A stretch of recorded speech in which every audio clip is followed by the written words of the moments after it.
भेलपुरी गांव में एक सुरेश नाम का किसान रहता था। उसके पास खेती करने के लिए एक छोटा सा जमीन का टुकड़ा था, जिस पर खेती करके अपने परिवार का पालन पोषण करता था। उसके परिवार में उसकी बूढ़ी माँ, उसकी पत्नी पारो और बेटी नीलू थी। खेती की जमीन बहुत छोटी थी, इसलिए उस पर जो कुछ भी होता मुश्किल से उसके परिवार का घुसर पुसर चलता था। खेती के लिए उसने जमींदार से पैसे उधार लिए थे। अपनी खेती में से कुछ फसल को वह जमींदार को देता था।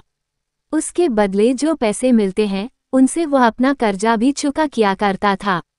एक दिन जब वह अपने खेत के फूलगोभी बेचने के लिए जमींदार के पास जाता है। साहब, इस बार फूलगोभी की फसल हुई है। ठीक है, जा वहां जाकर तुलवा कर आवो।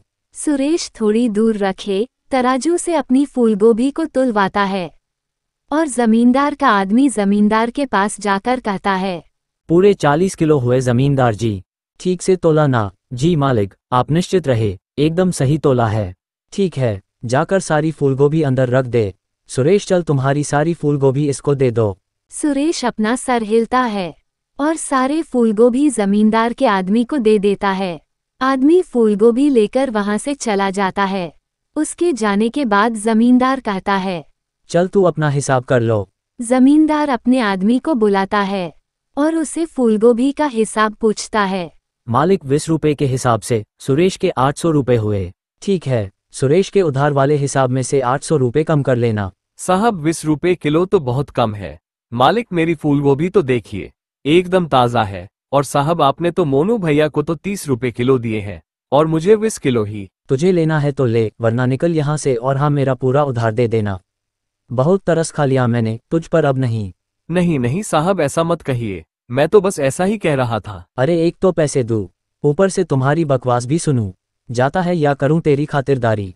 नहीं मालिक, गलती हो गई मुझसे, आपको जो भी देना है दे दो। हाँ, अब आ गई ना कल ठिकाने पर, जा अभी यहाँ से। सुरेश अपना हिसाब लिखवा कर वहां से दुखी मन से चला जाता है। घर पहुंचकर पारो कहती है, आ गए आप। कितने में गई अपनी फूलगोभी आज? बाजार में 300 किलो की बिक्री हुई थी। और जमींदार के पास कितनी फूलगोभी लेकर गए थे? अब क्या बताओ, पूरे 40 किलो लेकर गया था। सोचा था ज्यादा दूंगा तो ज्यादा पैसे मिलेंगे, जिससे कर्ज जल्दी से खत्म हो जाएगा। पर क्या? अरे जमींदार बहुत चालाक है, कम भाव लगाकर कम पैसे ही देता है। अरे ऐसा कैसे कर सकते हैं वो? कर सकते हैं, पैसा बहुत बड़ी चीज है। कोई बात नहीं, भगवान सब देख रहा है, कभी ना कभी उनको हमारे ऊपर दया जरूर आएगी। हाँ जी, बात तो आपकी सही है, पर वो जमींदार लालची कैसे हो सकता है? चिंता मत कीजिए आप, सब ठीक हो जाएगा। ठीक है, कुछ खाने को हो तो दे दो, बड़ी भूख लगी है। नहीं, आप बाजार से कुछ नहीं लाए क्या? घर में तो आटा और सब्जी भी नहीं है। चल कोई बात नहीं, मैं अभी जाकर बाजार से आटा और कुछ सब्जियां लेकर आता हूँ। सब्जियों की क्या जरूरत है, खेत से फूलगोभी ही तोड़ लाती हूँ। तब तक आप आटा लेने चले जाओ, मैं फूलगोभी की सब्जी बना लेती हूँ। ठीक है। ऐसा कहकर सुरेश बाजार में निकल जाता है और पारो अपने खेत में फूलगोभी लेने चली जाती है। तब वो खेत पहुंचती है, उसे वहां पर बहुत सारे गोभी दिखाई देती है। फिर वह गोभी तोड़कर अपने घर ले जाती है। जैसे वह घर पहुंचती है, उसकी बेटी नीलू उससे कहती है, माँ आप कहाँ थी? मैं कब से आपको ढूंढ रही थी। आ गई तू? कहीं नहीं, बस मैं खेत गई थी वो फूलगोभी लेने। माँ बहुत भूख लगी है मुझे, कुछ खाने को दो ना। बस बेटा थोड़ी देर और, मैं अभी फूलगोभी की सब्जी बना देती हूँ। तब तक तुम्हारे पिता आटा ले आएंगे, तब तक तू हाथ मुंह धोकर पानी पी। ठीक है माँ। ऐसा कहकर नीलू वहां से चली जाती है। उसके जाने के बाद पारो रसोई घर में जाती है। वहां जाकर वो उस फूलगोभी को धोने चली जाती है। जल्दी जल्दी काटती हूँ, सबको बहुत भूख लगी है। जैसे ही पारो फूलगोभी को काटने लगती हैं, वह फूलगोभी एकदम से बोलने लग जाती है, रुक जाओ पारो, मुझे मत काटो। रसोई घर में पारो के अलावा कोई भी नहीं था। वह आवाज सुनकर वह चौंक जाती है। ये कौन बोल रहा है? यहाँ तो कोई भी नहीं है। ऐसा सोचते हुए पारो फिर से उसे फूलगोभी को काटने की कोशिश करती है। अरे ओ, रुको पारो, मुझे मत काटो। अब तो पारो बहुत ज्यादा डर गई थी और डरते हुए पूछती है, कख कौन है वहाँ? सामने आओ।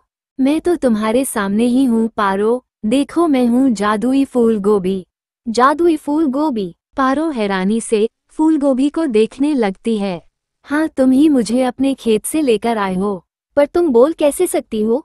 वो इसलिए क्योंकि मैं ऐसे वैसे फूल गोभी नहीं हूँ। मैं एक जादुई फूल गोभी हूँ। अगर तुम मुझे काट लेती तो मेरी जादुई शक्तियाँ खत्म हो जाएगी, और मेरी जादुई शक्ति की वजह से मैं तुम्हारी मदद कैसे कर सकती हूँ?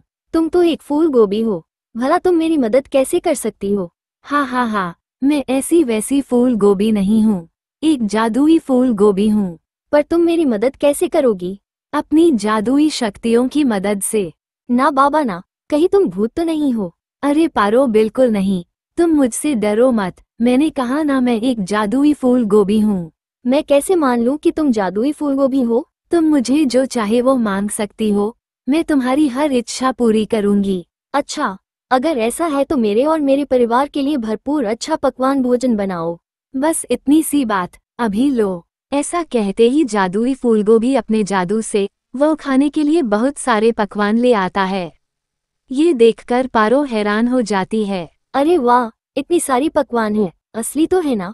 हाँ, ये असली है, तुम खाकर देखो। ऐसा भोजन देखकर तो मुंह में पानी आने लगा। ये स्वादिष्ट करने के लिए तुम्हारा बहुत बहुत शुक्रिया। अब मैं जल्दी से सबको बुला लेती हूँ खाने के लिए, वैसे ही कब से सारे लोग भूखे बैठे हुए हैं। ऐसा कहकर वह सबको बुलाकर ले आती है। इतने सारे पकवान देखकर वह लोग हैरान हो जाते हैं। पारो, ये सब क्या है? घर में तो इतना राशन भी नहीं था, तब तुमने ये सब कैसे बना लिया? अरे वाह माँ, आपने तो इतने सारे स्वादिष्ट भोजन बनाए हैं। मैंने तो पूरी जिंदगी में इतने सारे पकवान कभी भी एक साथ नहीं खाए।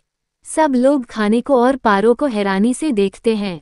तो पारो हंसते हुए कहती है, आप सब लोग इतना हैरान मत हो, आइए पहले खाना खा लीजिए, मैं सब बताती हूँ। वो सब तो ठीक है पारो, पर मैं बिना जाने इस खाने को हाथ नहीं लगाऊंगा। सुरेश की बात सुनकर पारो अपने पति सुरेश, बेटी नीलू और अपने सासू को जादुई फूलगोभी के बारे में बात बताती है।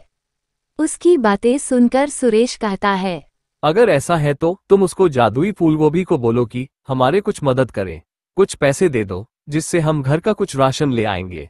हाँ, क्यों नहीं, मैं अभी जाती हूँ। इतने में वहाँ जादुई फूलगोभी वहाँ आ जाती है और वह कहती है, कहीं जाने की जरूरत नहीं, लो मैं खुद ही आ गई। मैंने तुम्हारी सारी बात सुन ली है, मेरा तो काम ही है सबकी मदद करना। ऐसा कहकर वह जादुई फूलगोभी अपने जादुई शक्तियों से वहाँ पर पैसे और कुछ गहने आ जाते हैं। मैंने तो बस तुमसे घर का राशन लाने के लिए पैसे मांगे थे, पर तुमने तो इतना सारा दे दिया। मुझे पता है कि तुम इतने ईमानदार हो सुरेश। तुम इन पैसों से घर का राशन और उनमें से पैसे बचे तो उनमें से कर्जा उतार देना। हाँ, मैं ऐसा ही करूंगा। उस लालची जमींदार के सारे पैसे दे दूंगा, फिर मैं अपनी फूलगोभी को अच्छे दाम पर बिक सकता हूँ। बिल्कुल सुरेश, अब तुम्हें किसी के आगे हाथ फैलाने की कोई जरूरत नहीं। आपका बहुत बहुत धन्यवाद जादुई फूलगोभी। सुरेश, तुम एक नेक और ईमानदार इंसान हो, इसलिए मैंने जो तुम्हें दिया है, तुम जब भी चाहोगे उतना भी चाहोगे तुम्हारे खेत में उगने वाली फूलगोभी से मांग लेना। ये तुम्हें उतना ही धन देगी जितना तुम्हें जरूरत है। ऐसा कहकर जादुई फूलगोभी वहां से गायब हो जाती है। उसके जाने के बाद सुरेश उन पैसों से अपना सारा कर्जा भी उतार देता है और अब वह धीरे धीरे उसके गांव में एक अमीर आदमी बन जाता है। पर अमीर बनने के बाद भी वह पहले के तरह ही सबकी मदद करने के लिए हमेशा आगे रहता है।